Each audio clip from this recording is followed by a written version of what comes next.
नमस्कार मित्रांनो, लग्नानंतर होईलच प्रेम या मालिकेच्या आजच्या भागात आता वसू त्या विक्रम यांना म्हणू लागतात, विक्रम बोल. आता आपण काय विचार करूया, कारण पार्थ सुद्धा रम्याच्या बाजूने बोलतोय. विक्रम सांग ना, आता आपल्याला विचार करावाच लागेल. तर विक्रम म्हणू लागतात, तू तुझ्या रूममध्ये जा.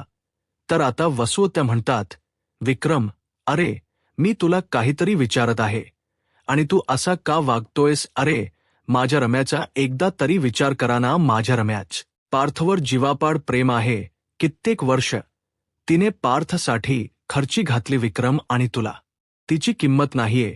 तर विक्रम म्हणू लागतात, तू जरा बोलायची थांबशील का वसू. मी सांगितलं ना की मला पारशी बोलायचं आहे, त्यामुळे तुम्ही प्लीज तुमच्या रूममध्ये निघून जा.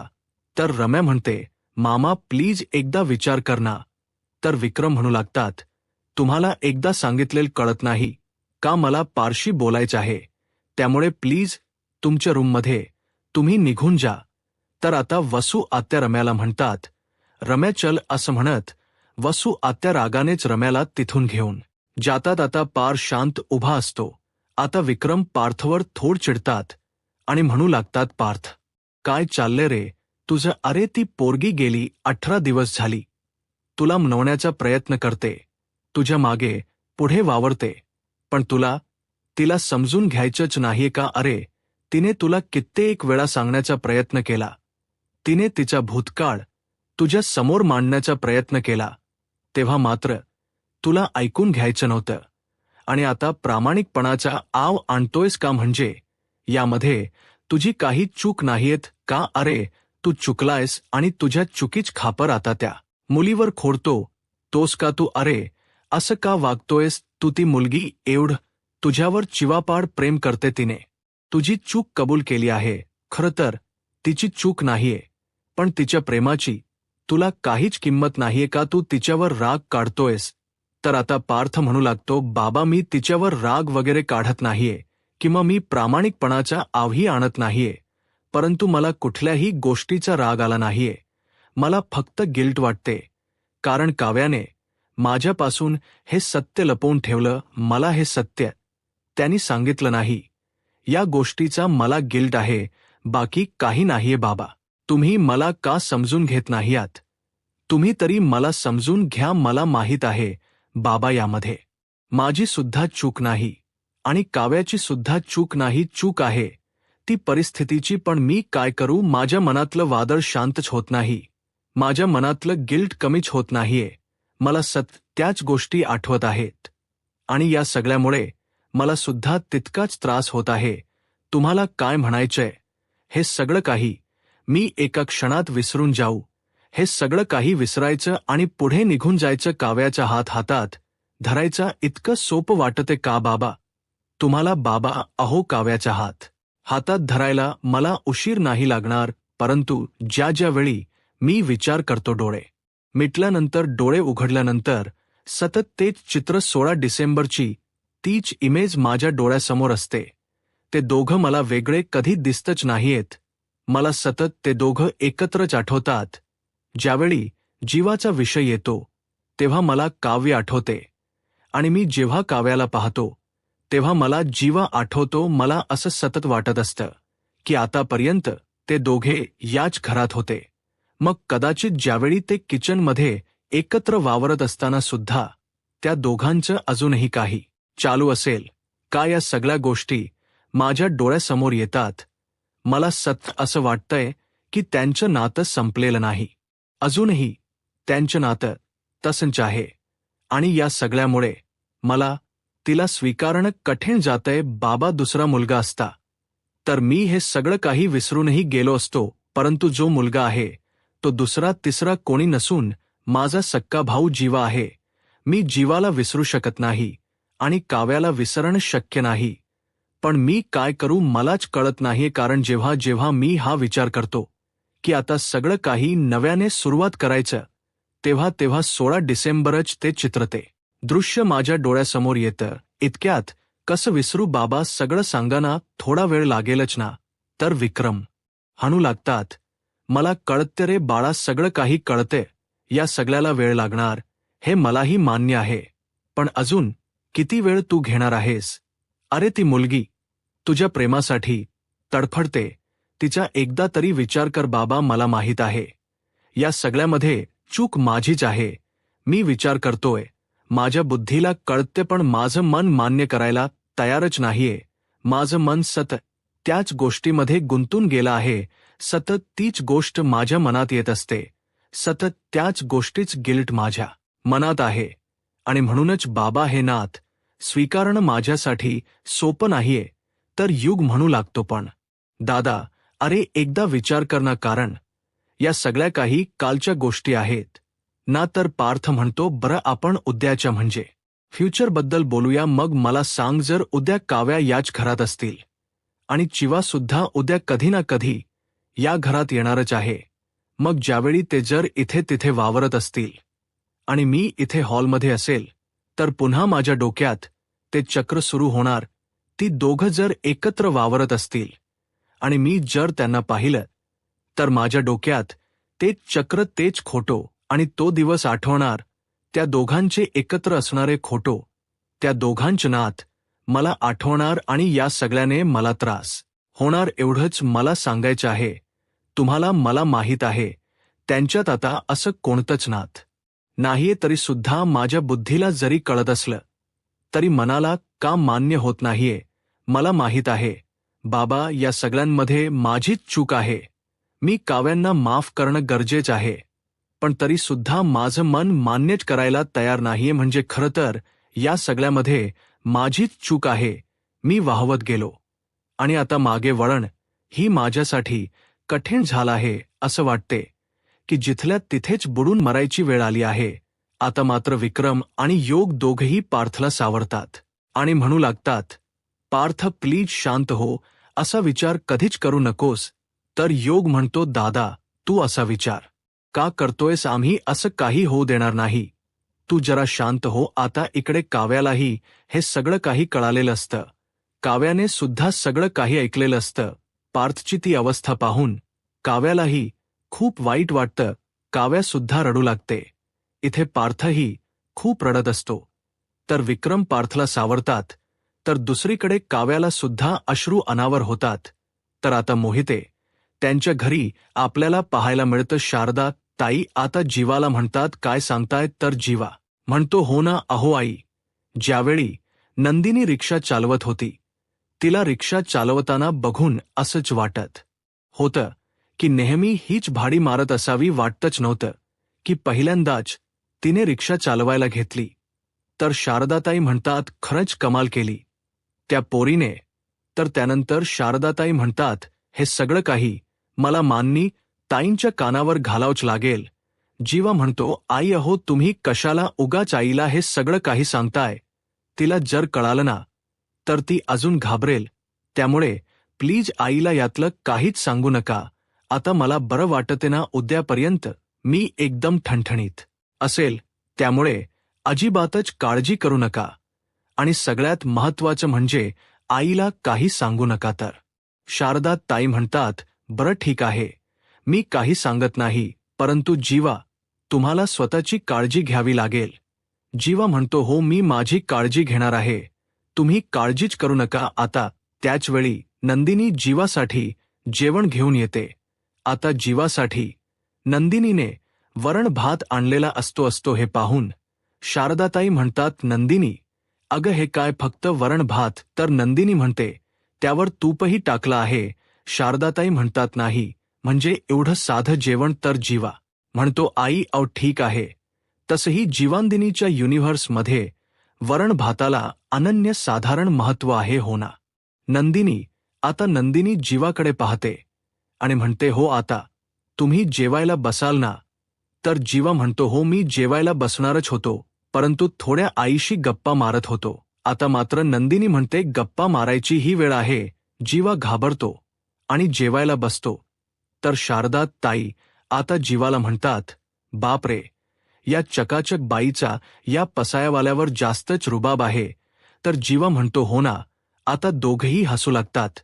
तर नंदिनी म्हणते, काय चाल आई तुझं आणि आई, तू त्यांना साथ देऊ नकोस, तू त्यांना चावी देऊ नकोस, नाहीतर आजारपणाच भानही त्यांना राहणार नाही. आपण आजारी आहोत हे सुद्धा ते विसरून जातील. आता जीवा शारदा ताईंना म्हणतो, बघितलत ना आई? तर नंदिनी म्हणते, काय चाललंय तुमच्या दोघांचं? तर जीवा म्हणतो, आता मी आईशी गप्पाही नको का मारू? नंदिनी म्हणते, पण ही वेळ आहे का गप्पा मारायची? तुम्हाला एवढंही कळत नाही का? असं म्हणत त्या दोघांमध्ये थोडे कुरबुर वाद होऊ लागतात. आणि हे वाद म्हणजे प्रेमळ वाद असतात. शारदाताई म्हणतात, अरे दोघंही शांत व्हा, मीच जाते कारण मला झोप येत आहे. आणि हो जीवा, तुम्ही शांतपणे जेवून घ्या, नाही तर मग चकाचक बाईचा ओरडा खायला तयार रहा. असे म्हणत शारदाताई तिथून निघून जातात. आता जीवा शांतपणे जेवायला सुरुवात करण्या अगोदर वरण भाताचा वास घेऊ लागतो. तो खमंग सुटलेला वास जीवालाही खूप आवडत असतो. आता जीवा वरण भात खायला जातो. त्यावेळी नंदिनी म्हणते, एक मिनिट, असं डायरेक्ट गरम वाफाळलेल्या भातात हात टाकू नका, नाहीतर मागच्या वेळसारखं होईल. आता मात्र नंदिनी शांतच होते. जीवा म्हणतो, म्हणजे? तर नंदिनी काहीच बोलत नाही. जीव म्हणतो, म्हणजे मागच्या वेळी तुम्ही मला जो वरण भात दिला होता त्यावेळी तू मला लपून पाहत होतीस का? म्हणजे हे नक्की आहे की तुला माझी काळजी आहे? आता जीवा आणि नंदिनीला तो दिवस आठवतो ज्यावेळी नंदिनीने जीवासाठी जेवण पाठवलेलं असतं. त्यावेळी जीवाने जेवणासाठी घाई करत गरमागरम भातामध्ये हात टाकलेला असतो आणि त्याच्यामुळे हाताला चटका लागलेला असतो. आणि त्यामुळे नंदिनी जीवाची अगदी खूप जीवापाड काळजी घेत असते. तर जीवा म्हणतो, लबाड, म्हणजे तू मागच्या वेळी मला लपून पाहत होतीस असे म्हणे. जीवा हसू लागतो. नंदिनी म्हणते, जेवा गपचूप, आता काही बोलायचं नाही. आता जीवा म्हणतो, जेवलो असतो परंतु स्वतःच्या हाताने जेवायची इच्छाच नाहीये. नंदिनी म्हणते, म्हणजे? जीवा म्हणतो, बघ ना, मला जेवायचं तर आहे पण हा हात पुढेच येत नाहीये. मी कितीही प्रयत्न केला तरी सुद्धा लर्जी झाल्यामुळे हात खूप जड झाला आहे. नंदिनी म्हणते, हो का? मग या डाव्या हाताने जेव्हा दुसऱ्या हाताने सुद्धा तुम्ही जेवू शकता. जीवा म्हणतो, करेक्ट, मी सुद्धा हात विचार केला परंतु काय झालंय, हा हात एवढाच पुढे येतो, त्यानेही जेवू शकत नाही. मग मी काय करू सांगा ना? नंदिनी म्हणते, तुम्हाला जेवावंच लागेल, तुम्हाला गोळ्या घ्यायच्या आहेत.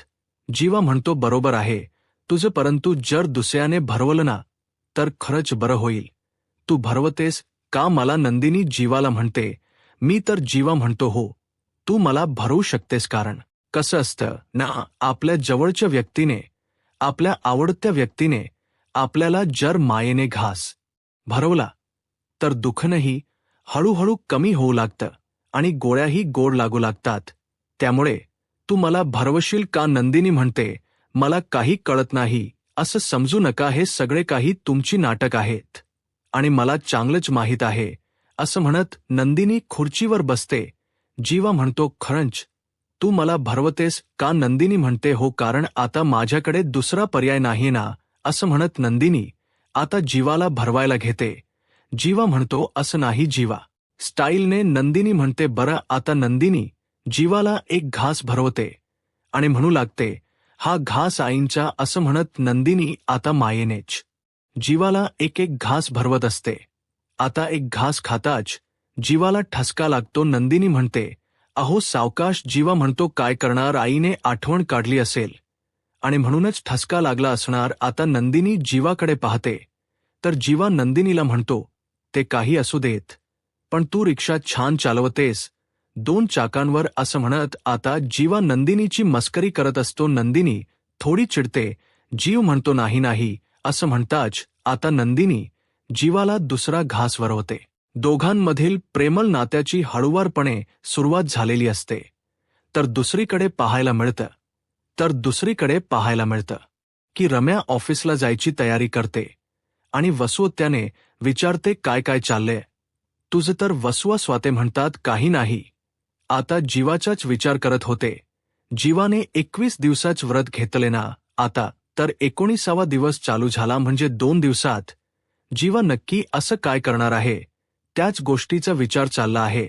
तर रम्या म्हणते, आई अगं अजिबात विचार करू नकोस, कारण आता येत्या 2 दिवसात जीवाकडून असं काहीही घडणार नाही आता नंदिनीच म्हणेल बस झालं. तू तुझ्या घरी निघून जा आणि जीवा गुपचूप घरी येईल. मला चांगलंच माहीत आहे की जीवा काहीही करू शकत नाही. तर आता रम्याला वसुत्या विचारतात, पण तू कुठे निघाली आहेस? रम्या म्हणते ऑफिसला. वसुत्या म्हणतात, अग तू वर्क फ्रॉम होम करणार होतीस ना? तर रम्या म्हणते, हो आई, तोच विचार होता. पण आता पार्थ टॉप 20 मध्ये आल्यानंतर बऱ्याच गोष्टी खूप छान सुरळीत चालू झाल्या आहेत. कित्येक जणांचा कल आता आपल्या कंपनीकडे आहे आणि म्हणूनच आता घरी राहणं शक्य नाही.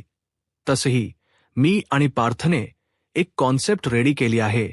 त्याचंच प्रेझेंटेशन देणं आज गरजेचं आहे आणि त्यासाठीच मला ऑफिसला जावं लागणार. आता बघ मी पार्थला कशी इम्प्रेस करते.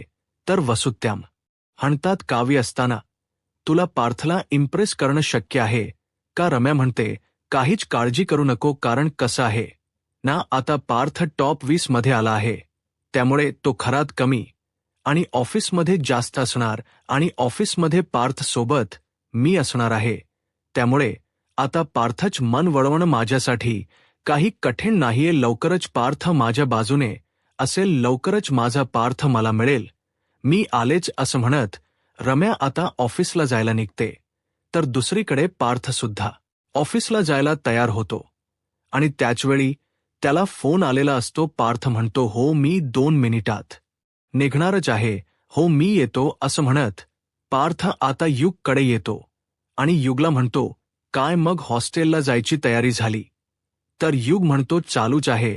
पार्थ म्हणतो, सगळ्यांना भेटलास का तू? तर युग म्हणतो, हो. पार्थ म्हणतो, सगळ्यांचे आशीर्वाद घेतलेस का? सर्वांना नमस्कार केलायस का? तर योग म्हणतो, हो, अरे सगळ्यांना मी नमस्कार करून त्यांचे आशीर्वाद घेतले आहेत. तर पार्थ म्हणतो, पण सगळ्यांना तू बाय म्हटलं आहेस का? तर योग म्हणतो, हो मी सगळ्यांना बाय म्हटलं आहे आणि स्पेशली काव्या वहिनीला. मला माहीत आहे तुला नक्की काय विचारायचं आहे आता. पार्थ आपल्या ऑफिसच्या कामाला निघत असतो, परंतु त्याच वेळी युग त्याला थांबवतो, बसायला सांगतो आणि म्हणू लागतो, माझं काम महत्वाचं आहे, कारण हे काम होणं तितकंच गरजेचं आहे. तर आता गुड्डू म्हणतो, बरं ठीक आहे, नंदिनी भाऊजींनी बनवले आहेत आता, तर मी सगळे संपवणारच आहे. तर जीवा पटकनच बोलतो, तिने बनवले असले तरी सुद्धा मला माझं काम महत्वाचं आहे. पण तेव्हाच जीवाच्या लक्षात येतं की हे पोहे नंदिनीने बनवले असं गुड्डूने म्हटलेलं असतं आणि म्हणून जीवा लगेच आपलं काम बाजूला ठेवतो आणि नंदिनीने बनवलेले पोहे खायला घेतो. गुड्डू म्हणतो, आताच तर तुम्ही म्हणालात ना की मला पोहे नकोत, परंतु जीवा म्हणतो, माझ्या बायकोच्या हातच्या पोह्या व्यतिरिक्त मला कुठलंच काम महत्वाचं नाही असं म्हणत आता जीवा पोह्यांचा वास घेतो. पोह्यांचा तो अप्रतिम वास पाहून जीवा खुश होतो आणि म्हणतो, क्या बात हाई, कमाल असं म्हणत जीवा पोहे खायला सुरुवात करतो. त्यावेळी जीवाच्या लक्षात येतं की पोह्यांमध्ये मीठच नाहीये. जीवा म्हणतो, अरे नंदिनी पोहेमध्ये मीठ घालायला विसरली की काय? आता दुसरीकडे पाहायला मिळतं पार्थ आणि रम्या प्रेझेंटेशनसाठी ऑफिसमध्ये पोहोचलेले असतात. आता रम्या आपलं प्रेझेंटेशन समजावून सांगण्याचा प्रयत्न करते आणि म्हणू लागते, आपल्या या प्रेझेंटेशनचं नाव आहे सिक्सर. खरं तर हे क्रिकेटमधूनच एक नाव सजेस्ट केलं गेलं. हे नाव ठेवण्यामागचा हाच उद्देश आहे की आता आपण हा प्रोजेक्ट 6 गोष्टींमध्ये विभागत आहोत आणि म्हणूनच या प्रोजेक्टचं नाव आहे सिक्सर. फर्स्ट आपल्या घरात असेल शांत आणि सुंदर देवघर. सेकंड आपल्या घरासमोर असणार एक छोट स्विमिंग पूल. तिसरी गोष्ट आहे ती म्हणजे प्ले एरिया फॉर किड्स. तर चौथी गोष्ट असणार आहे मिनी थिएटर. पाचवी गोष्ट असणार आहे ओपन कॅफे आणि सर्वात महत्वाची गोष्ट असणार वर्क फ्रॉम होमसाठी वर्कूम. आता ह्या 6ही गोष्टी रम्याने समजून सांगितले या असतात. तर रम्या पुढे म्हणते, या जर 6 महत्वाच्या गोष्टी असतील तर आपल्या या प्रोजेक्टमधील सर्वांनाच हे घर घेण्यासाठी भाग पाडतील आणि म्हणूनच या प्रोजेक्टचं नाव आहे सिक्सर. तर पार्थ सर्वांना विचारतो की कसा वाटला हा प्रोजेक्ट सिक्सर. तर आलेले सर्व क्लायंट पार्थकडे पाहतात. तर एक क्लायंट म्हणू लागतात, खरं सांगायचं तर यामध्ये नवीन असं काहीच नाही. आजकालच्या प्रत्येक प्रोजेक्टमध्ये हे दिसून येतं. पण नाविन्यपूर्ण असं काय आहे की जे तुम्ही कस्टमरना देऊ शकता? तुमच्या ग्राहकांना समाधानासाठी ही गोष्ट तुम्ही पुरवू शकता. तर पार्थ म्हणतो नवीन. तर दुसरे क्लायंट म्हणतात की हो, मला तरी असं वाटत की यामध्ये काहीतरी मिसिंग आहे. आता पार्थ विचार करू लागतो. तर दुसरीकडे पाहायला मिळतं नंदिनी बाबांना म्हणते, सॉरी बाबा, मीठ घालायचं राहूनच गेलं, असं म्हणती पोह्यांसाठी मीठ देते. आणि नंदिनी विचारात असते. तर आता नंदिनीचे वडील नंदिनीना म्हणतात, काय झालंय बाळा, तू कसला विचार करतेस, काय घडलंय का? तर नंदिनी म्हणते, नाही बाबा, असं काहीच नाही. तर नंदिनीचे वडील म्हणतात, तू माझ्याशी खोट बोलू नकोस, काहीतरी घडलंय हे मला कळते. आणि ती भीती, ती गरज तुझ्या चेहऱ्यावर दिसते. बाळा, नक्की काय घडलंय सांग ना. तर नंदिनी म्हणू लागते, काही नाही बाबा, परंतु आनंद निवासे सगळेच फंड संपले आहेत. त्यामुळे तोच विचार करते की आता नक्की काय करावं. सध्या तरी जवळजवळ 5 लाख रुपये फंड मिळणं खूप गरजेचं आहे. आणि आता अशा कमी वेळात मी पैशाची तरतूद कुठून करू हेच कळत नाहीये. कारण आजच्या आज मला थोडे तरी पैसे फंडिंगसाठी मिळायला हवेत. कारण फंडिंग जर नसेल तर बाकीची काम आणून राहतात. आणि जर फंडिंग नाहीच मिळालं तर मला माझी एफडी तोडावी लागेल. तर नंदिनीचे वडील म्हणतात, त्याची काहीही गरज नाहीये नंदिनी बाळा, मी तुला चेक देतो. नंदिनी म्हणते, नाही बाबा, तुम्ही असं काही करणार नाहीत. तर शारदा ताई म्हणतात, नंदिनी काळजी करू नकोस, फंड मिळेल. आणि नाहीच मिळाला तर जीवांना सांग, जीव काहीतरी नक्कीच मार्ग काढता येईल. तर आता मात्र नंदिनीचे वडील चिडतात आणि म्हणतात, त्या टोणक्याकडून अजिबातच पैसे नको आहेत. नंदिनी म्हणते, बाबा, मला कोणाकडूनच पैसे नको आहेत. नाही, तुम्ही देणार आहात, नाही, जीवा देणार आहेत. मला माझ्या घरच्यांकडून किंवा माझ्या माणसांकडून पैसे नको आहेत. तर आता नंदिनीचे वडील शारदा ताईंना म्हणतात, तू जरा चहा घेऊन ये. शारदाताई चहा आणण्यासाठी जातात. आता हे सगळं बोलणं जीवाने ऐकलेलं असतं. जीवा म्हणू लागतो, नंदिनी, तुला तुझ्या माणसांकडून फंड नको आहेत ना. आता बघ, तुला फंड कोणाकडून मिळतात. असं म्हणत आता जीवाने नंदिनीची मदत करायची ठरवलेली असते. इकडे नंदिनी विचार करत असते आणि ते जीवाला पाहवत नाही. तर येणाऱ्या पुढील भागामध्ये आपल्याला पाहायला मिळत दिवसाची मेहनत आहे. या 19 दिवसात जीवाने अनोळखी 50 लाख लोकांचं मन जिंकलं आहे. पण खंत एकाच गोष्टीची आहे की तो तुला जिंकू शकला नाही. आता मात्र नंदिनी विचार करू लागते. आता नंदिनी जीवाचा विचार करेल का? आता पुढे काय होईल हे पाहायला आत्ताच माझा महाराष्ट्र या यूट्यूब चॅनलला सबस्क्राईब करा. धन्यवाद.